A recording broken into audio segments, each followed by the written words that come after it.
Target 8 investigator Susan Samples reports this family story began 2 decades ago and thousands of miles away as a young couple met their son for the first time.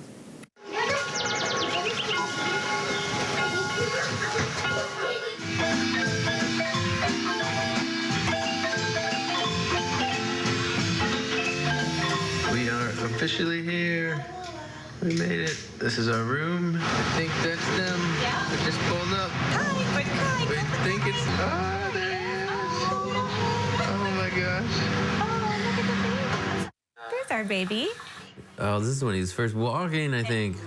Oh, man. Look at you go. Do, do, do, do, do, do. Hi. Whoa.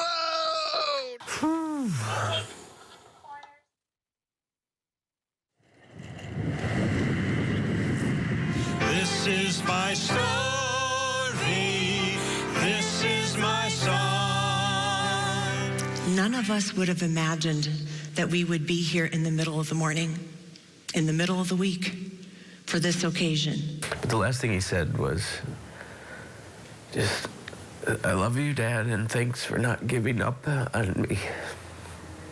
Carlos Kammeraad had always felt and thought deeply. Very contemplative. He was thought about things. I mean, from a very young age. He was the kid who helped other kids feel seen and heard.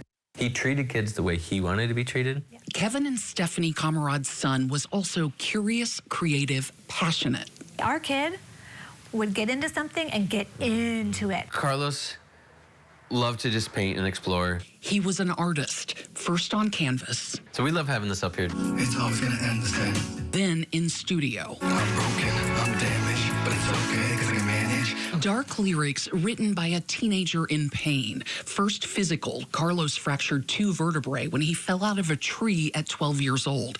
Then emotional. He was diagnosed with severe clinical depression as a high school freshman. It was music that was helping to keep him alive. Music and another love, bikes. This is one of my favorite bikes that I have, and really the bike that got me into starting to work on bikes my own, you know. Carlos was 17 in this video, unaware that he had just 1 year to live, struggling by this time, not just with depression, but addiction too. The Kammeraads say it started with weed, then Xanax. That's what hooked Carlos, is one time he tried Xanax, and that is street Xanax, right, just got him, and he never fully recovered. They tried everything, multiple inpatient rehabs. Carlos was home briefly in January 2023, sober and working, looking for an apartment when he relapsed. He bought drugs that had fentanyl in it, and it took his life. He stopped breathing,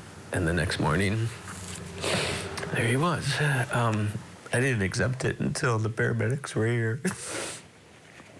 It still seemed like he's okay, right? Like what? And just the 911 call and the Narcan and it was all too late. It's been 2 years since mourners gathered here to celebrate the life of Carlos Kammeraad. He was one of 3 teenagers who died from fentanyl poisoning in 2023 in Kent County. The state health department reports fentanyl deaths are finally declining, but not before killing more than 13,000 people statewide in less than a decade. Carlos loved trees. The Kammeraads wonder if pain meds Carlos took after his tree fall set him on a path. Ball. Yay! Good job! Yay!